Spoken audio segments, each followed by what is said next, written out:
évocation spirituelle numéro 11, que allumons une lumière pour éclairer, et ainsi que l'obscurité s'annule. Allumons donc une lumière à l'adresse de l'Éternel, pour chacun, pour tous, pour le Dieu de tout amour, de tout aimant et de tout aimer, pour chacun et chacune, pour éclairer nos âmes, éclairer nos êtres, notre vie, notre parcours.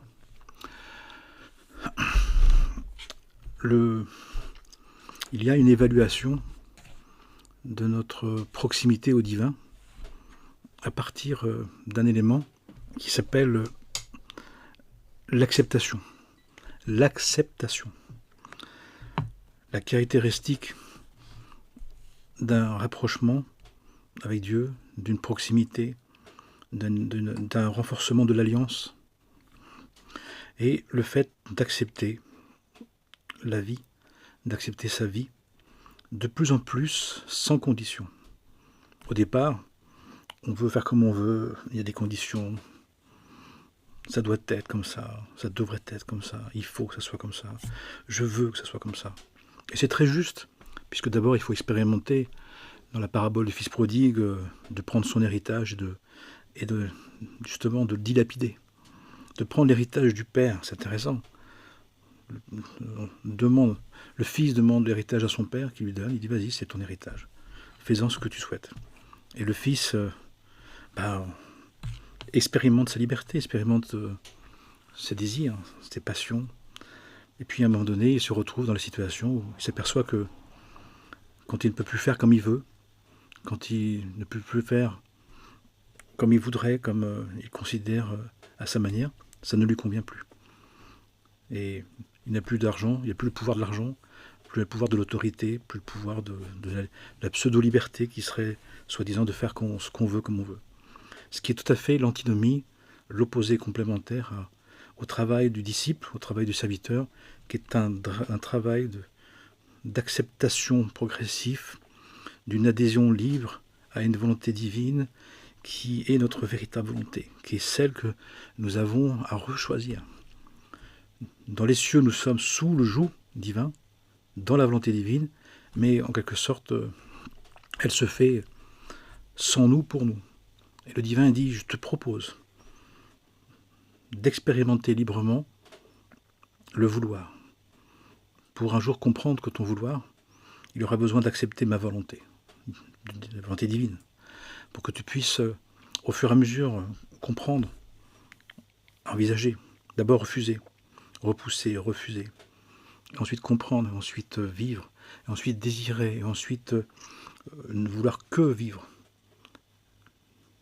la volonté divine en tout et pour tout, au point même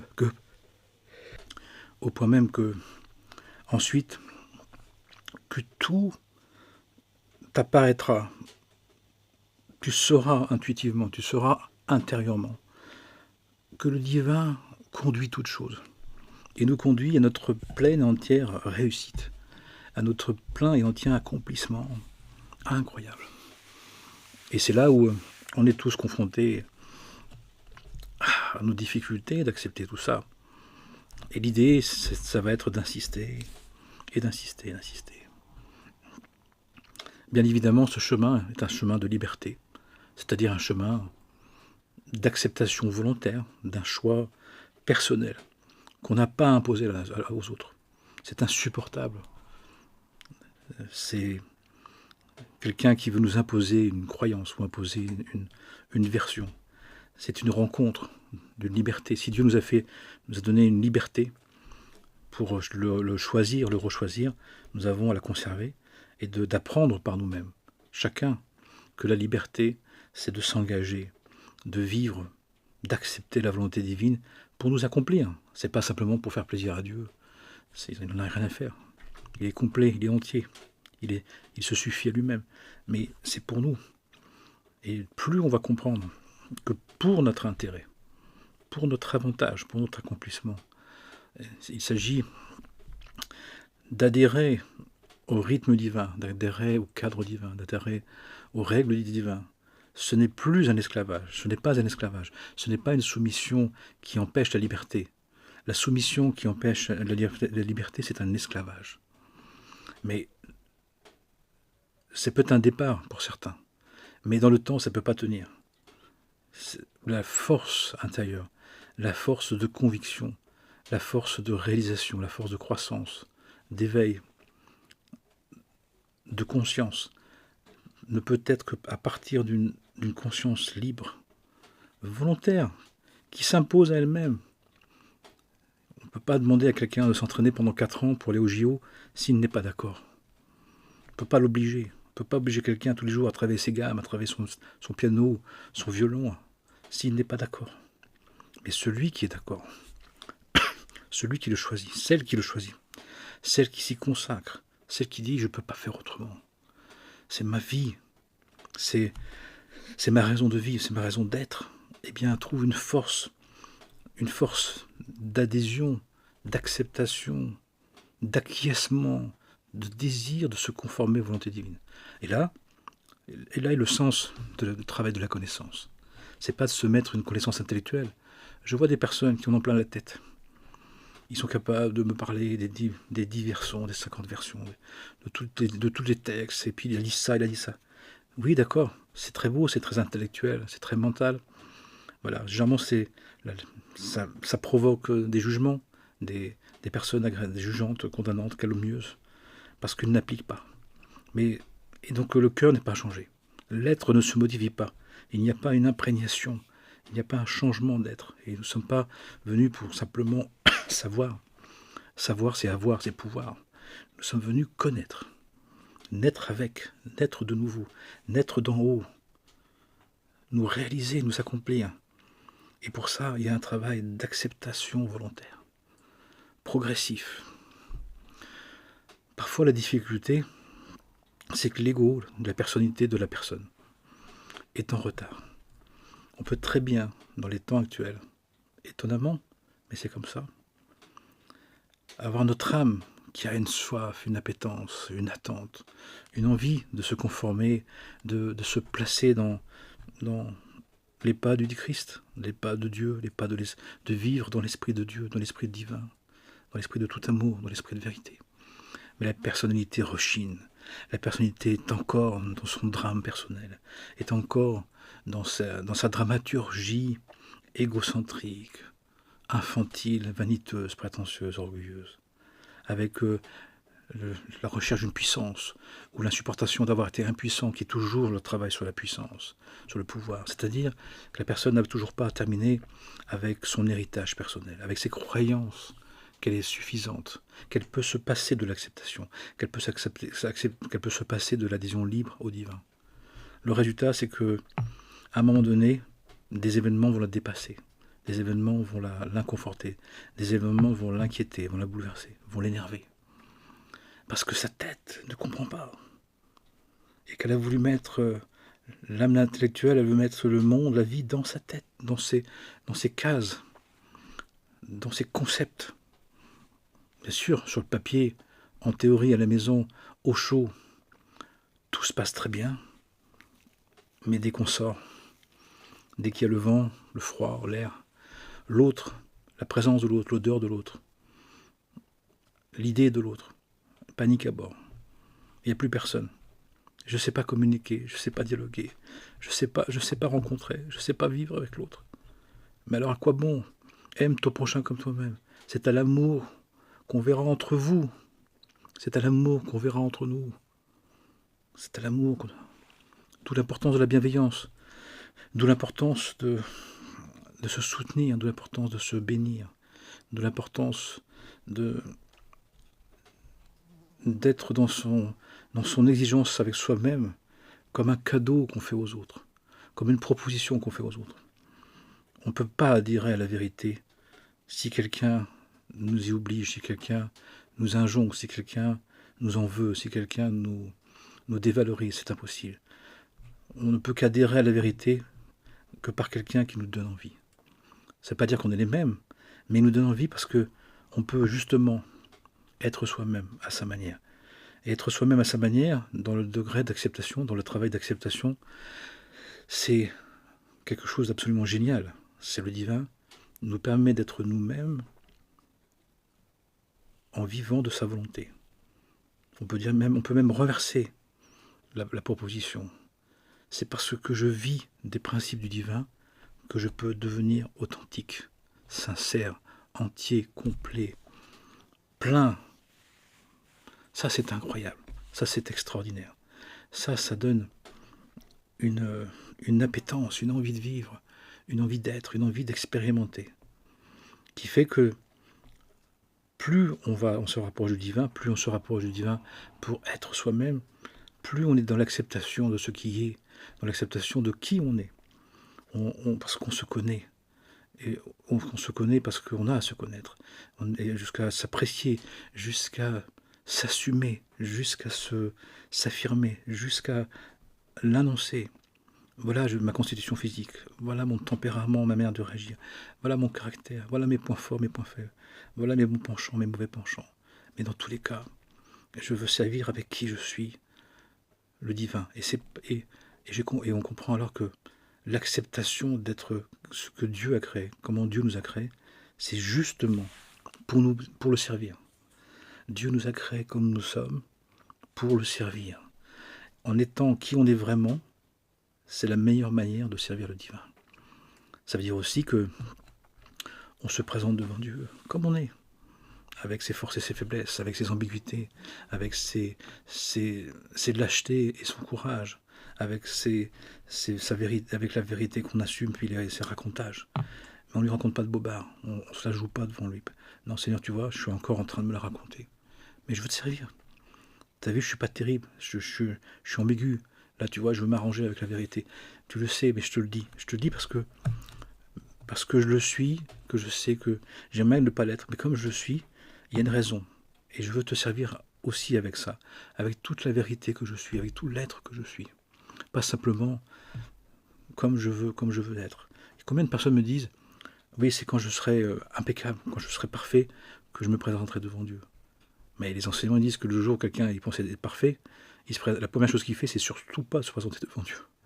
Parce que Dieu nous a fait imparfaits pour que justement on ait besoin de se présenter devant lui, qu'on ait besoin de lui et qu'on aime son prochain. Imaginez si on était quelqu'un qui est parfait. Eh bien, quand quelqu'un se croit parfait, il n'en a rien à faire du divin, il n'en a rien à faire de l'autre, il n'en a rien à faire de la fraternité, de la communauté, du prendre soin. Il est complètement égotisé, il est dans son ego, mais aussi dans son ghetto du moi. Et c'est complètement dans son dédale de ses plaisirs personnels, de son auto-satisfaction. Il n'en a strictement rien à faire des autres. Bien évidemment. Et on est tous un peu comme ça. On l'a tous expérimenté. Le problème n'est pas de l'expérimenter, c'est d'y rester. C'est surtout ça. C'est quand on a compris quelque chose. Dans tous les cas, mon propos de ce soir, c'est de dire, sachez qu'on peut se jauger. Notre proximité à Dieu, notre acceptation de ce principe, notre acceptation de sa volonté, de sa royauté, dans le fait d'être de plus en plus capable d'accepter ce qui se passe, de se lever le matin et dire Seigneur, qu'est-ce que tu as prévu pour moi? Parce que moi j'ai déjà des idées, j'ai déjà mentalisé, j'ai déjà tout organisé. Mais Seigneur Dieu, qu'est-ce que tu as prévu pour moi? Je ne le sais pas, alors j'accepte. Je me prépare à vivre ce que j'ai prévu, mais aussi ce que tu as prévu. Je me prépare à vivre comme un enfant de Dieu qui te suit. Suis-moi. Je vais essayer de te suivre. Bien sûr, il y a des moments où je vais être d'accord, des moments où je ne vais pas être d'accord. Mais je vais apprendre à être continuel, à être constant. Ça, je vais l'apprendre. Bon gré, mal gré. Et puis quand je vais me rendre compte que je me suis arrangé, que je n'ai pas voulu te suivre, je vais revenir. Je vais te dire, ah, t'as vu, là, j'ai pas voulu te suivre. Là, je vais pas te dire aussi que je peux pas. C'est juste te dire, non, je veux pas. Parce qu'on dit que quelqu'un qui dit qu'il peut pas, c'est qu'au fond, il veut pas. Parce qu'on peut toujours, d'une certaine manière, pas forcément dans la perfection, il y a ce Dieu qui est parfait, mais dans l'envie la plus proche, la plus pure, la plus saine, la plus simple, la plus authentique de le servir, on peut le faire. Et ça nous appartient. Ça, c'est toute notre grandeur. dans notre complexité, dans nos dualités, dans notre vrac, dans nos chaos, dans nos ambiguïtés, avec tout, de le servir. Et d'accepter que nous sommes faits comme ça, d'accepter qu'on peut le servir avec ça. Et donc d'accepter aussi que la vie, elle est juste, elle est bonne, que tout ce qui se passe est important, que tout ce qui se produit dans notre vie est une leçon, est un enseignement, est un appel, est un rappel, est une condition, est un paiement, est un retour, et une annonce, et une préparation, tout ça, tout est possible. Mais dans tous les cas, il n'y a rien qui est de trop, il n'y a rien qui est mal, il n'y a rien qui est faux, il n'y a rien qui est mauvais, au contraire. Tout est là pour nous donner la possibilité de grandir, de nous accomplir. Et le divin nous a garanti que nous allons nous accomplir. Même si on met du temps, même si on fait des allers-retours, même si on marche en crabe, même si on prend des billets, même si on fait des détours, on prend des détours, ça va revenir. Ça va venir, ça va revenir, ça va continuer. Ça va se faire. Et pour ça, on a donc cette clé, cette importance de l'acceptation. Accepter, au point d'apprécier, au point de bénir, au point de remercier, au point de demander à ce que l'enseignement se révèle, que ce qui est caché dans ce qui s'impose, dans ce qui nous touche, dans ce qui nous force parfois, dans ce qui nous interpelle. Seigneur Dieu, quel est ton message? Je sais qu'à travers les événements, depuis qu'il n'y a plus les prophètes, depuis qu'on n'a plus les sens spirituels assez ouverts à ta présence, tu te caches dans les événements pour ne pas nous effrayer, pour nous donner aussi un plein choix, la possibilité de choisir. Nous savons aussi qu'on ne peut pas se perdre, on peut s'égarer dans un dédale. On peut faire que de labyrinthe, on le vive comme un dédale. Pourquoi? Parce que on reste toujours sur le même parcours, le même fonctionnement, la même conscience, la même conception, la même idée. C'est pour ça qu'à des moments-ci, il y a des épreuves pour nous bousculer, pour nous faire entrer dans une autre part du labyrinthe, dans un autre degré du labyrinthe. Pour qu'à un moment on trouve au-dedans du labyrinthe, dans les profondeurs du labyrinthe, au centre du labyrinthe, la sortie. Une clairière, une claire lumière, une clarté, une nouvelle conscience, une nouvelle prise de conscience. Et pour ça, nous avons à apprendre tous les jours à accepter, à apprécier, à désirer, à remercier ce qui se passe. Et de plus en plus ce qu'on ne comprend pas d'abord. De plus en plus et de mieux en mieux ce qu'on n'a pas choisi. Avec joie, avec ravissement, avec contentement. Ah, tu veux me pousser où là? C'est quoi le défi? Qu'est-ce que j'ai à apprendre? Qu'est-ce que j'ai à trouver en moi pour vivre ce qui se passe?